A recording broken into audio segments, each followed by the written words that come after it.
പിണറായി ഒന്ന് മനസ്സിലാക്കിക്കോ. 9 വർഷക്കാലം ഈ നാട് ഭരിച്ച് കട്ടുമുടിച്ച് ഇന്ന് പത്രത്തിൽ കാണുന്നത് അരിയില്ലെന്നാ. അരി കിട്ടുന്നില്ല സിവിൽ സപ്ലൈസിന്. എന്താ കാരണം? ആ FCI ഗോഡൗണിൽ നിന്ന് ലോറിയിൽ കൊണ്ടുവന്നതിൻ്റെ കൂലി കൊടുത്തിട്ടില്ല, ലോറിയുടെ ചാർജ് കൊടുത്തിട്ടില്ല. കോടിക്കണക്കിന് രൂപയാണ് കുടിശ്ശിക. അവിടെ കയറ്റിറക്ക് തൊഴിലാളികൾക്ക് അവർക്ക് കൂലി കൊടുത്തിട്ടില്ല. നാട്ടിലെ ഭക്ഷണം കിട്ടാണ്ട്, അരി കിട്ടാണ്ട് പാവപ്പെട്ട ജനങ്ങൾ വിഷമിക്കുക. ആശുപത്രിയിൽ കോഴിക്കോട് അവിടെ MP-യുടെ നേതൃത്വത്തിൽ സമരം നടക്കുക. 180 കോടിയാണ് മരുന്ന് കമ്പനിക്കാർക്ക് കൊടുക്കാനുള്ളത്. ഡയാലിസിസ് പേഷ്യൻസ് ഉൾപ്പെടെയുള്ള ആളുകൾ, പാവപ്പെട്ടവർ അവിടെ ചികിത്സ കിട്ടാണ്ട് മരണത്തെ അഭിമുഖീകരിക്കുക. മരുന്നില്ല ജീവൻ രക്ഷിക്കാൻ. ജീവിക്കാൻ ഇവിടെ അരിയില്ല. അരിയും മരുന്നും ഇല്ലാത്തടത്ത് മദ്യ കമ്പനി അതെങ്ങനെയാ? മൾട്ടി ലെവലാണ്. ചാരായം മാത്രമേ ഉണ്ടാക്കാത്തുള്ളൂ. ബീർ ഉണ്ടാക്കുന്നുണ്ട്, ബ്രാൻഡി ഉണ്ടാക്കുന്നുണ്ട്, സ്പിരിറ്റ് ഉണ്ടാക്കുന്നുണ്ട്. ഇനി എന്തൊക്കെ വേണം അതൊക്കെ ഇവിടെ ഉണ്ടാക്കുന്നതാണ്. MP രാജേഷ് പറഞ്ഞു ഉണ്ടാക്കും. അത് അദ്ദേഹത്തിൻ്റെ കുടുംബത്തോ അല്ലെങ്കിൽ അദ്ദേഹത്തിൻ്റെ മന്ത്രിസഭയിലോ ഉണ്ടാക്കിയാൽ മതി. പാലക്കാട് ജില്ലയിൽ അല്ല കേരളത്തിൽ തന്നെ ഇത്തരത്തിലുള്ള ഒരു പ്രവണത ശരിയല്ല.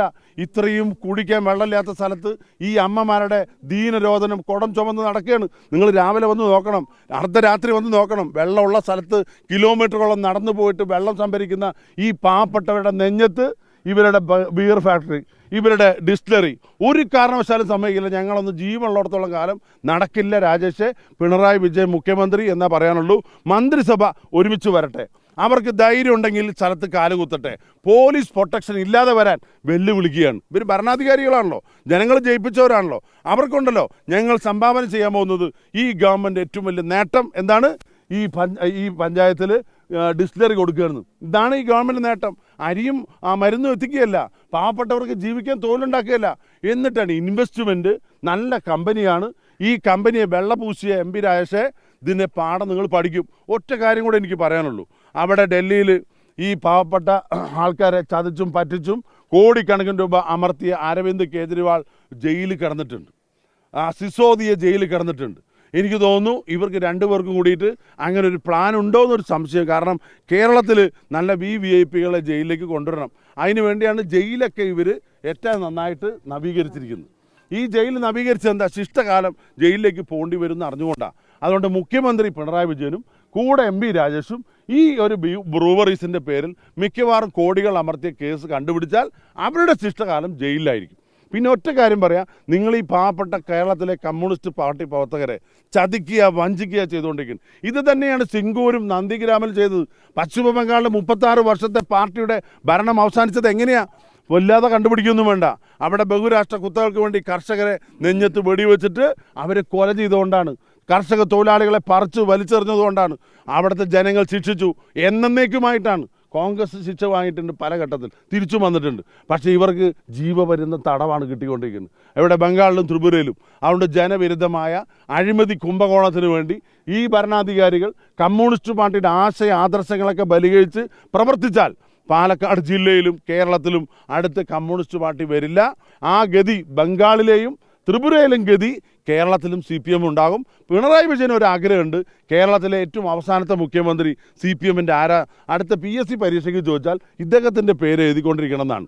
പിണറായി വിജയൻ കേരളത്തിലെ അവസാനത്തെ കോൺഗ്രസിൻ്റെ കമ്മ്യൂണിസ്റ്റ് പാർട്ടിയുടെ മുഖ്യമന്ത്രി പിണറായി വിജയൻ ആകണമെന്ന് അദ്ദേഹത്തിന് ഭയങ്കര നിർബന്ധമുണ്ട്. ഇവരെ ഇതിൽ നിന്നും രക്ഷിക്കാൻ ഈ മന്ത്രിസഭയുടെ തീരുമാനം മാറ്റുന്നതാണ് നല്ലത്. കഴിഞ്ഞ പ്രാവശ്യം മാറ്റിയതുപോലെ ജനകീയ പ്രതിരോധം കൊണ്ട് ഈ കമ്പനിക്ക് ഇവിടെ പ്രവർത്തിക്കാൻ കഴിയില്ല. ഞാൻ നേരത്തെ പറഞ്ഞു, അവരുടെ ഒരു പ്രതിനിധിക്ക് പോലും നേരെ ചൊവ്വെ കാലുകുത്താൻ ഈ മണ്ണിൽ കഴിയില്ല എന്ന് ഈ ജനങ്ങളെ സാക്ഷിയാക്കി പറയാൻ ഞാൻ ആഗ്രഹിക്കുകയാണ്. ഈ ഭൂമി ഏറ്റെടുത്ത് നൽകിയത് ഒരു കോൺഗ്രസ് നേതാവാണെന്ന് അതിപ്പോ പാലക്കാട് ഏറ്റവും കൂടുതൽ റിയൽ എസ്റ്റേറ്റുമായിട്ട് ബന്ധപ്പെടുന്ന BJP-യുടെ സംസ്ഥാന സെക്രട്ടറിയാണ്. അദ്ദേഹത്തിനോട് ചോദിച്ചാൽ അറിയാം ആരൊക്കെ ഇതിൽ ഇടപെട്ടു. അതുണ്ടാവുമല്ലോ, സ്വാഭാവികം. ഞാൻ പറഞ്ഞല്ലോ, റിയൽ എസ്റ്റേറ്റുമായി ബന്ധപ്പെട്ട് പാലക്കാട് ജില്ലയിൽ ഏറ്റവും കൂടുതൽ കച്ചവടം നടത്തുന്ന ആൾ കൃഷ്ണകുമാറാണ്. അദ്ദേഹത്തിനോടൊന്ന് ചോദിക്കുക. പിന്നെ അപ്പുകൂട്ടനോട് ചോദിച്ചു പറഞ്ഞു, ആരോ സ്ഥലം എടുക്കാൻ വന്നു, സ്ഥലം കാണിച്ചു കൊടുത്തു, അതിൻ്റെ കമ്മീഷൻ മേടിച്ച് സ്ഥലം വെക്കും, സ്ഥലം മേടിക്കും. അത് ബീവറേജിനാണ് അല്ലെങ്കിൽ ഡിസ്റ്റിലറിക്കാണെന്ന് പറഞ്ഞിട്ടില്ല. നിങ്ങൾക്കറിയോ? ഞാൻ തന്നെ അറിഞ്ഞത് മിഞ്ഞാന്ന് മന്ത്രിസഭാ യോഗം ആയിട്ട്. അപ്പോൾ എന്നെക്കാളും വലിയ കഴിവാണല്ലോ അപ്പുകൂട്ടൻ. എന്നാലോചിച്ച് നോക്കിയേ. ചാനലുകാരത് നിങ്ങൾ അറിഞ്ഞത് ഞാൻ പറഞ്ഞിട്ടാണ്. ഈ ഭൂമി ഇതാണെന്ന് ഞാൻ പറഞ്ഞിട്ടാണ് നിങ്ങൾ അറിഞ്ഞത്. നിങ്ങൾക്ക് എങ്ങനെ കണ്ടുപിടിക്കാൻ പറ്റിയില്ല? മന്ത്രിസഭ യോഗം നടത്തി. ആ യോഗത്തിൽ തീരുമാനിച്ച് കഞ്ചിക്കോട് നിന്നാണ്. ഇത് കഞ്ചിക്കോടല്ല, ഇത് മരുത് റോഡാണ്, മണ്ണുകാടാണ്, സോറി പനപ്പുള്ളിയാണ്, മണ്ണുകാടാണ്, 6-ാം വാർഡാണ്. ഇതൊക്കെ ഞാനാ പറഞ്ഞത് പത്രക്കാരോട്. അപ്പം നിങ്ങൾ പോയി കണ്ടുപിടിക്കും. പിന്നെ പാലക്കാട് ജില്ലയിൽ റിയൽ എസ്റ്റേറ്റുമായിട്ട് ബന്ധപ്പെട്ട് അറിയണമെങ്കിൽ BJP യുടെ ഓഫീസിൽ പോയി വെച്ചാൽ അവരാണ് ഇതിൻ്റെ മെയിൻ ആൾക്കാർ.